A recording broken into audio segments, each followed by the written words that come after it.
What's going on, guys? It's Unknown Player here. In today's video, I want to talk all about Rise of Iron and how it's going to be only releasing on the current gen consoles, being the PS4 and Xbox One, and also leaving behind what Bungie are calling the legacy consoles, being of course the PS3 and Xbox 360.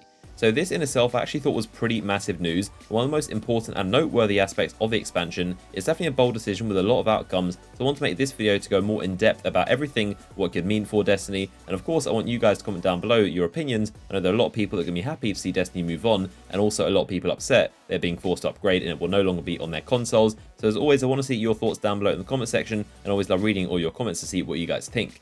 So it seems the inevitable did happen, and Bungie has finally left behind the old consoles. It was only a matter of time, and this thing was going to happen eventually, so it seems now is that time. But one day the old generation systems would no longer get DLCs. Microsoft have even stopped development of the Xbox 360, so they're physically not even producing the console anymore. So it was inevitable and it was happening eventually. You never see a publisher spending money developing for a console that is not being developed anymore, so it does make sense for this to happen. And even still, these consoles have actually had the longest generation of support in gaming history. No console has been supported for 10 years, so at least they've had a long run of production and a lot of use, but it does make it any less unfortunate for the people who cannot upgrade yet. So Bungie went into more detail in a blog post about exactly what is going on with these consoles. They said that this fall, you'll still be able to play Destiny on legacy generation consoles, but the journey will occur on a separate path. Up until this point, player progression has always been the same between legacy and current consoles in the same family, but this summer that experience will fork into two separate parallel experiences that will no longer share progression. So essentially, as you can see on this chart right here,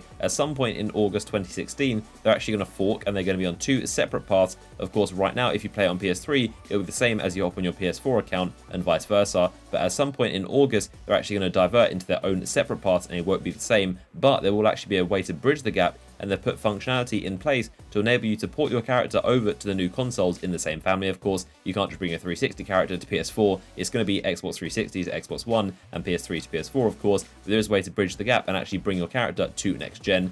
I'm sure that at some point in the summer, they will definitely have some kind of bundles and discounts and special editions of the game that will help you to upgrade and make it a lot cheaper. That is exactly what's going to be going down and how these consoles are going to work.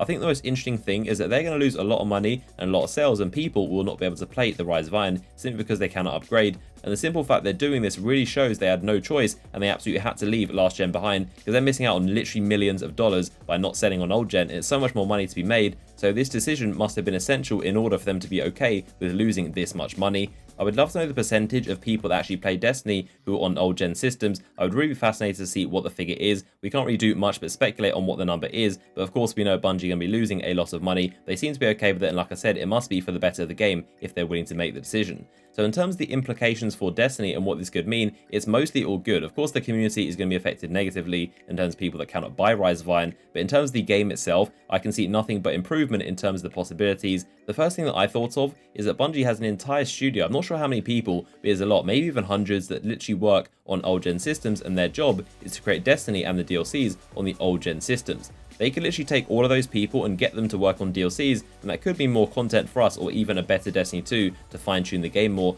But all those people that are employed by Bungie to create Destiny on the legacy consoles, those could now be put to work on other stuff with Destiny and make more content, or make content even better for us. That is definitely a massive plus. I've never actually played Destiny on a legacy console, but from what I have seen, it does look honestly really impressive, and I'm surprised just how good it looks. There are a lot of games out there which look completely awful on the legacy systems right now, but Destiny, I'd say, is one of the best looking games on those consoles, and considering that your phone has more power than the PS3 and the Xbox 360 combined, it's a wonder that Destiny even runs on it. And like I said, it's quite impressive how it does run. So clearly the team that develops this for the old gen systems are very talented, and if those guys make more DLC for us or more content, or even improve the game as it is, we could definitely be in for an improved version of Destiny.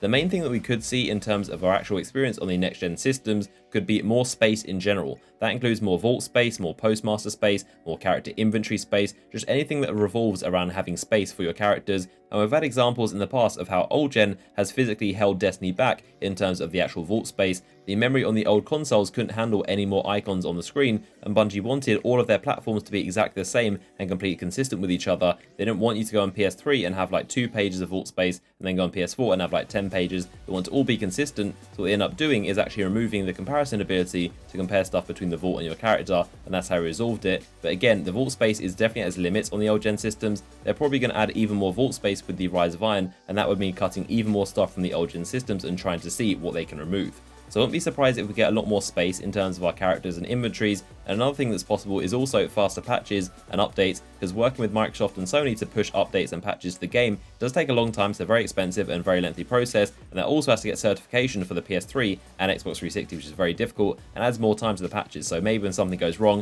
and there's a heavy ammo glitch or something like that, it could be done a lot faster because you don't have to do it to PS3 and Xbox 360. So those have been my thoughts on the possibilities for Destiny with the removal of old gen systems. Of course, I'm sure a ton of you guys have a lot of opinions about this, so leave them down below. I'd be interested to see what you think. Drop a like rating on the video if you enjoyed it, subscribe for more videos on the channel, and I'll see you guys in the next one.